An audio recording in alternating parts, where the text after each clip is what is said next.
துணை ஜனாதிபதியாக நமது கொங்கு மண்டலத்தைச் சேர்ந்த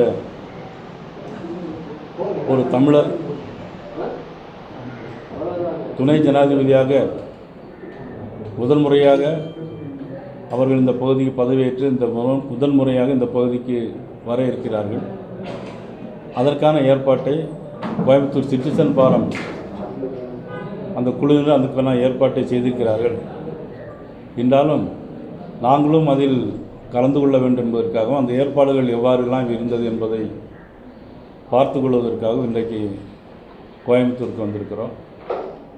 அதில் ஒடிஷாவில் திருமதி வானதி சீனிவாசன் அவர்கள், திருமதி ஜே முருகானந்தம் அவர்கள், நமது மாவட்ட தலைவர் ரமேஷ், பேராசிரியர் கனல் சபை, நமது நந்தகுமார் மற்றும் அவருடைய முன்னாள் சட்டமன்ற உறுப்பினர் நமது அன்பிற்குரிய சேலஞ்சர் துறை அவர்கள் மற்றும் மாவட்ட நிர்வாகிகள் அனைவரும் அதில் பார்த்துவிட்டு உங்களையும் சந்தித்து விட்டு போகலான்ட்டு வந்திருக்கிறோம்.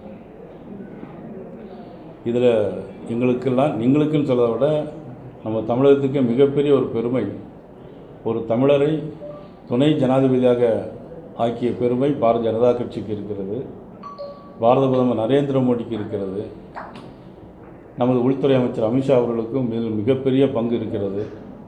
அதில் நமக்கெல்லாம் இருக்க பெருமை, நமது கொங்கு மண்டலத்திலே அந்த தமிழர் வந்திருக்கிறார், இந்த பகுதியில் மக்களுக்காக பணியாற்றியவர், முதல் முறையாக அங்கே வர இருக்கிறார், அவர்களுக்கு நாங்களும் சிறப்பான முறையில் வரவேற்பு கொடுக்க வேண்டும் என்பதற்காக இன்றைக்கி மாவட்ட தலைவர்களை நாங்கள் அழைத்திருக்கிறோம். என்ன ஷெட்யூல் காலையில் 10 மணிக்கு வந்து இறங்குறாங்க.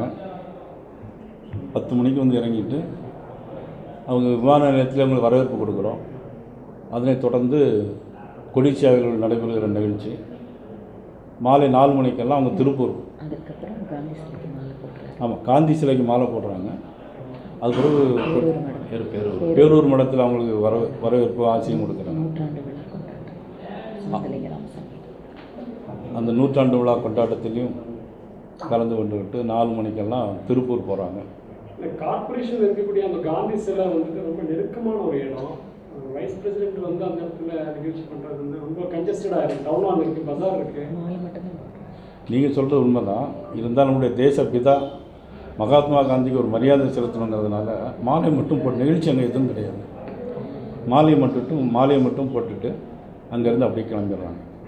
சார், தஞ்சையில் மலையில் நுழைஞ்சு நிறையா நெருப்பு வீணாயிருக்கு. ஒரு முறையாக அரசு எந்த நடவடிக்கை எடுக்கலைன்னு சொல்கிறாங்க. எதிர்கட்சி தலைவர் எடப்பாடி பழனிசாமி